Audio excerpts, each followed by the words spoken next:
Hello guys, welcome back to Cricket Talks with Kiran. Punjab Kings vs Delhi Capitals. പ്ലേ-ഓഫിൻ്റെ കോണ്ടെക്സ്റ്റിൽ വളരെ ക്രൂഷ്യലായി മാറിയേക്കാവുന്ന ഒരു മത്സരമാണ് ഇന്ന് ധരംശാലയിൽ നടക്കാൻ പോകുന്നത്. നമ്മുടെ ഓപ്പറേഷൻ സിന്ദൂരിൻ്റെ ഭാഗമായിട്ട് ധരംശാല എയർപോർട്ടൊക്കെ അടച്ചിട്ടുണ്ട്. അതുകൊണ്ട് തന്നെ ഒരുപക്ഷെ ഈ സീസണിൽ ധരംശാലയിൽ നടക്കുന്ന അവസാന മത്സരമായേക്കാം. അടുത്ത മത്സരം അവിടെ നിന്ന് മാറ്റാനുള്ള സാധ്യത കാണുന്നുണ്ട്. ഒഫീഷ്യൽ കൺഫർമേഷൻ ഒന്നും വന്നില്ലെങ്കിലും ഇന്നത്തെ ഡൽഹി ക്യാപിറ്റൽസുമായിട്ടുള്ള മത്സരം പഞ്ചാബ് കിങ്സിൻ്റെ ധരംശാലയിലെ ഈ സീസണിലെ അവസാന മത്സരമായേക്കാൻ സാധ്യതയുണ്ട്. ഇനി നമ്മൾ രണ്ട് ടീമുകളുടെയും ഈ സീസണിലേക്ക് നോക്കുമ്പോൾ 11 മത്സരങ്ങളിൽ നിന്ന് 15 പോയിന്റുമായിട്ട് പോയിന്റ് ടേബിളിൽ 3-ാം സ്ഥാനത്താണ് പഞ്ചാബ് കിങ്സ്. ഇന്നത്തേതുൾപ്പെടെ 3 മത്സരങ്ങളാണ് അവർക്ക് ബാക്കിയുള്ളത്. അതിൽ 2 ജയിച്ചാൽ തന്നെ അവർക്ക് പ്ലേ ഓഫിലേക്ക് കടക്കാൻ സാധിക്കും. ഇനി ഡൽഹി ക്യാപിറ്റൽസിന്റെ കാര്യം പറഞ്ഞു കഴിഞ്ഞാൽ 11 മത്സരങ്ങളിൽ നിന്ന് 13 പോയിന്റുമായിട്ട് ഡൽഹി 5-ാം സ്ഥാനത്താണ്. ഇന്നത്തെ മത്സരം തോറ്റു കഴിഞ്ഞാൽ അവരുടെ ഒരു പ്ലേ ഓഫ് സ്പോട്ട് എന്ന് പറയുന്നത്, ആ ഒരു ക്വാളിഫിക്കേഷൻ എന്ന് പറയുന്നത് കുറച്ച് ട്രിക്കി ആവാൻ സാധ്യതയുണ്ട്. അങ്ങനെ വരുമ്പോൾ ബാക്കിയുള്ള റിസൾട്ടും അവരെ ഫേവർ ചെയ്യേണ്ട ഒരു അവസ്ഥയിലേക്ക് കാര്യങ്ങൾ മാറിയേക്കാം. ഈ സീസണിൽ മഴ മൂലം 2 മത്സരങ്ങളാണ് ഉപേക്ഷിച്ചത്. അതിൽ ഒന്ന് പഞ്ചാബ് കിങ്സിന്റെയും ഒന്ന് ഡൽഹി ക്യാപിറ്റൽസിന്റെ ആയിരുന്നു. പഞ്ചാബ് കിങ്സിന്റെ കാര്യം പറയുമ്പോൾ അവർക്ക് നല്ല വിജയ സാധ്യത ഉള്ള ഒരു മത്സരമായിരുന്നു KKRനെതിരെ. ആദ്യം ബാറ്റ് ചെയ്തിട്ട് ഒരു 200+ ടോട്ടലൊക്കെ അവർ പോസ്റ്റ് ചെയ്തതാണ്. ഈഡൻ ഗാർഡൻസിൽ ഈ വർഷത്തെ ഒരു ട്രെൻഡ് വെച്ചിട്ടും അതുപോലെ തന്നെ KKR ബാറ്റേഴ്സിന്റെ ആ ഒരു ഫോം വെച്ചിട്ടുമൊക്കെ പഞ്ചാബ് കിങ്സിന് ജയിക്കാൻ നല്ല സാധ്യതയുള്ള മത്സരമായിരുന്നു. പക്ഷേ ഭാഗ്യം അവരെ തുണച്ചില്ല. എന്നാൽ DCയുടെ കാര്യം വരുമ്പോൾ കഴിഞ്ഞ മത്സരം സൺറൈസേഴ്സ് ഹൈദരാബാദിനെതിരെ അവർ രക്ഷപ്പെട്ടു എന്ന് തന്നെ വേണം പറയാൻ. ആദ്യം ബാറ്റ് ചെയ്തിട്ട് 133 റൺസ് മാത്രമാണ് അവർക്ക് ഹൈദരാബാദിൽ പോസ്റ്റ് ചെയ്യാൻ കഴിഞ്ഞത്. സൺറൈസേഴ്സ് അത് ചേസ് ചെയ്യേണ്ടത് തന്നെയായിരുന്നു. വളരെ ക്രൂഷ്യലായിട്ട് മാറിയേക്കാവുന്ന ഒരു പോയിന്റാണ് അവർക്ക് ആ മത്സരത്തിൽ ലഭിച്ചത്. ഇനി നമ്മൾ പ്ലേയേഴ്സിന്റെ ഫോമിലേക്ക് വരുമ്പോൾ പഞ്ചാബിന്റെ ബാറ്റേഴ്സ് നല്ല ഫോമിലാണ്. പ്രിയാൻ ഷാരി ആയാലും അതുപോലെ പ്രഭ്സിമ്രാൻ ആയാലും ശ്രേയസ് അയ്യർ ആയാലും ഒക്കെ നല്ല സ്ട്രൈക്ക് റേറ്റിൽ കൺസിസ്റ്റന്റ് ആയിട്ട് റൺസ് കണ്ടെത്തുന്നുണ്ട്. കഴിഞ്ഞ മത്സരത്തിൽ പ്രിയാൻഷ് മിസ് ഔട്ട് ചെയ്തെങ്കിലും പ്രഭ്സിമ്രാൻ ഒരു 90+ സ്കോറോടെ മുന്നിൽ നിന്ന് നയിച്ചു. പിന്നീട് ശ്രേയസ് അയ്യർ നല്ല പിന്തുണ നൽകി. ഇനി നമ്മൾ കഴിഞ്ഞ മത്സരത്തിൽ അവരുടെ മിഡിൽ ഓർഡറിലേക്ക് നോക്കിയാൽ ശശാങ്ക് ആയാലും നെഹാൽ വധേര ആയാലും അവസാനം ഒരു കുഞ്ഞു കോൺട്രിബ്യൂഷൻ ആണെങ്കിൽ പോലും മാർക്കസ് സ്റ്റോയിനിസ് ആയാലും എല്ലാം അവരുടെ ടീമിന് വേണ്ടി കോൺട്രിബ്യൂട്ട് ചെയ്തിട്ടുണ്ട്. അപ്പോൾ അങ്ങനെ വന്നപ്പോഴേക്കും LSGക്കെതിരെ ധരംശാലയിലെ ബാറ്റിംഗ് ഫ്രണ്ട്ലി പിച്ചിൽ 236 പോലൊരു വലിയ ടോട്ടൽ പടുത്തുയർത്താൻ അവർക്കായി. എന്നിട്ട് ബോളിംഗിലേക്ക് വന്നപ്പോൾ അർഷദീപ് ഒരു എക്സലന്റ് ഓപ്പണിംഗ് സ്പെല്ലാണ് എറിഞ്ഞത്. LSGയുടെ ടോപ്പ് ഓർഡറിനെ തകർക്കാൻ തന്നെ അർഷദീപിനായി. അങ്ങനെ വന്നപ്പോൾ 37 റൺസിന്റെ ഒരു അനായാസ വിജയമാണ് പഞ്ചാബ് കിങ്സ് സ്വന്തമാക്കിയത്.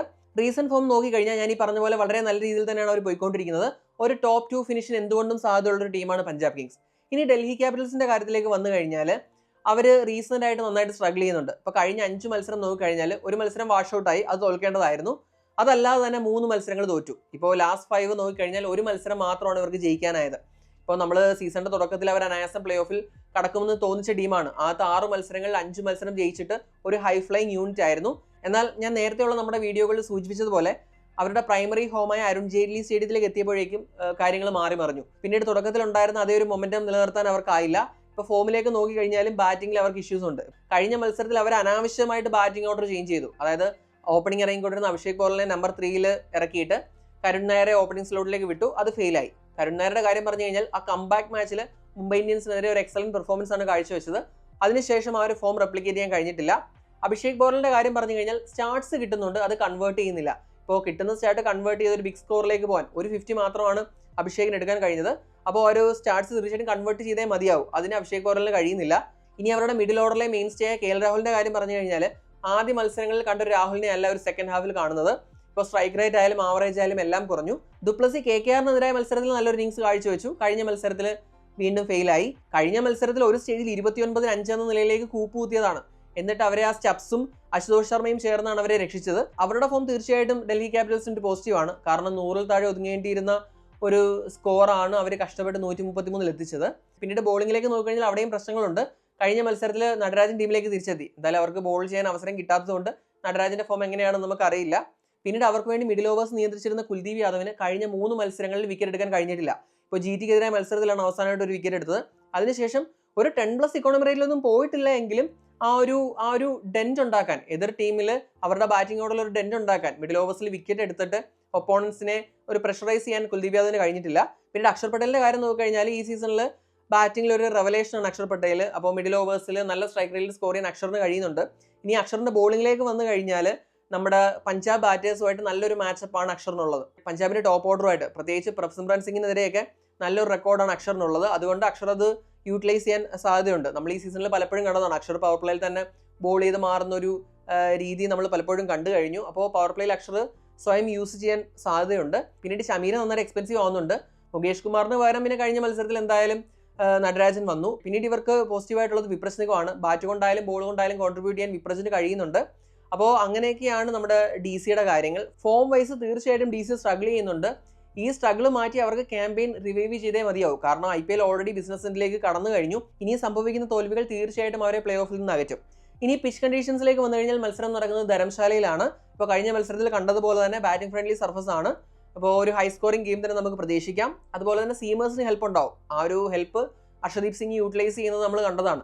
ടോസ് വലിയൊരു ഫാക്ടർ ആവാൻ സാധ്യതയില്ല. ഇപ്പോൾ ആദ്യം ബാറ്റ് ചെയ്ത് കഴിഞ്ഞാൽ ഇപ്പോൾ കഴിഞ്ഞ മത്സരത്തിലെ പോലെ ഒരു 210 അല്ലെങ്കിൽ 220+ സ്കോർ പോസ്റ്റ് ചെയ്തിട്ട് എതിർ ടീമിനെ സമ്മർദ്ദത്തിലാക്കുക. ഇനി ചേസ് ആണ് ചെയ്യുന്നതെങ്കിൽ ഒരു അറൗണ്ട് 200 താഴെ എതിർ ടീമിനെ ഒതുക്കിയിട്ട് ആ സ്കോർ ചേസ് ചെയ്യുക എന്നുള്ളതേ ഉള്ളൂ. അല്ലാതെ ഞാൻ പറഞ്ഞതുപോലെ ബാക്കിയിലെ ചിന്നസ്വാമിയിലൊക്കെ കാണുന്ന പോലെ ടോസ് അങ്ങനെ ഒരു ഹ്യൂജ് ഫാക്ടർ ആവാൻ സാധ്യതയില്ല. അപ്പോൾ അങ്ങനെയാണ് ധരംശാലയിലെ പിച്ച് കണ്ടീഷൻസ് പറയുന്നത്. ഇനി പ്രെഡിക്റ്റഡ് പ്ലേയിങ് 12ലേക്ക് വന്നു കഴിഞ്ഞാൽ പഞ്ചാബ് കിങ്സ് കഴിഞ്ഞ മത്സരം ധരംശാലയിലാണ് കളിച്ചത്. അതുകൊണ്ട് തന്നെ അവർ ആ ഒരു വിന്നിംഗ് കോമ്പിനേഷനിൽ നിന്ന് ടിങ്കർ ചെയ്യാൻ സാധ്യതയില്ല. വേണമെങ്കിൽ ഒരു ചേഞ്ച് ചെയ്യാവുന്നത് വൈശാഖ് വിജയകുമാർ കഴിഞ്ഞ മത്സരത്തിൽ നല്ല എക്സ്പെൻസീവ് ആയിരുന്നു. അതിന് പകരം ഒരു ബോളറെ ട്രൈ ആവുന്നതാണ്. അതിന് അവർ മുതിരുമോ എന്ന് കണ്ടു തന്നെ അറിയണം. ഇനി ഡൽഹി ക്യാപിറ്റൽസിന്റെ കാര്യം പറഞ്ഞു കഴിഞ്ഞാൽ പേസ് ബോളിങ്ങിനെ തുണയ്ക്കുന്ന ഒരു കണ്ടീഷൻ ആണെങ്കിൽ അവർക്ക് വേണമെങ്കിൽ ഒരു അഡീഷണൽ പേസ് ബോളറെ ആഡ് ചെയ്യാവുന്നതാണ്. അങ്ങനെ അവർ തീരുമാനിച്ചു കഴിഞ്ഞാൽ ആരെയായിരിക്കും റീപ്ലേസ് ചെയ്യുക എന്നുള്ളത് അറിയില്ല. കാരണം വിപ്രജിനെ റീപ്ലേസ് ചെയ്യേണ്ടി വന്നു കഴിഞ്ഞാൽ വിപ്രജ് ബാറ്റ് കൊണ്ടും തിളങ്ങാൻ കഴിയുന്ന ഒരു താരമായതുകൊണ്ട് തന്നെ ആ റൂട്ട് അവർ എടുക്കുമോ എന്ന് കണ്ടറിയണം. ഇനി players to watch out for. Punjab Kings നിരയിൽ നിന്ന് അർഷദീപ് സിംഗ്. കഴിഞ്ഞ മത്സരത്തിൽ ആ ഒരു ബാറ്റിംഗ് ഫ്രണ്ട്ലി സർഫസിൽ LSG പിടിച്ചു നിർത്തുന്നതിൽ ഒരു പ്രധാന പങ്ക് വഹിച്ചത് അർഷദീപിന്റെ ബോളിംഗ് ആണ്. കാരണം ആ ഒരു ബാറ്റിംഗ് ഫ്രണ്ട്ലി സർഫസിൽ 4 ഓവറിൽ 16 റൺസ് മാത്രം വിട്ടുകൊടുത്തിട്ടാണ് 3 വിക്കറ്റ് അർഷദീപ് എടുത്തത്.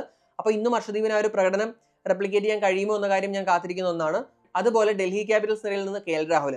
ഇപ്പോൾ KL രാഹുലിന്റെ കാര്യം ഞാൻ ഓൾറെഡി പറഞ്ഞു. സീസണിന്റെ തുടക്കത്തിൽ ഒരു രാഹുൽ 2.0 ആണ് നമ്മൾ കണ്ടത്. സ്ട്രൈക്ക് റേറ്റ് ഒക്കെ ഒരു ഹൈ 150s എന്നാൽ പിന്നീട് ഒരു സെക്കൻഡ് ഹാഫ് വന്നപ്പോഴേക്കും സ്ട്രൈക്ക് റേറ്റ് ആയാലും ആവറേജ് ആയാലും ഒക്കെ കുറഞ്ഞു. അപ്പോൾ ഒരു ലീൻ ബാച്ചിൽ നിന്ന് KL രാഹുൽ പുറത്തു വരേണ്ടത് ഡൽഹി ക്യാപിറ്റൽസിന്റെ ആവശ്യമാണ്. അപ്പോൾ ഈ മത്സരത്തിൽ രാഹുൽ എങ്ങനെയാണ് പെർഫോം ചെയ്യുന്നതെന്ന് അറിയാൻ ഞാൻ കാത്തിരിക്കുന്നു. എന്താണ് നിങ്ങളുടെ അഭിപ്രായം? ഇന്നത്തെ മത്സരത്തിൽ ആരായിരിക്കും വിജയിക്കുക? പഞ്ചാബ് കിങ്സോ അതോ ഡൽഹി ക്യാപിറ്റൽസോ? കമന്റ് ചെയ്യുക. അടുത്തൊരു വീഡിയോയുമായി ഉടൻ തന്നെ കാണാം. Thanks for watching Cric Talks with Kiran.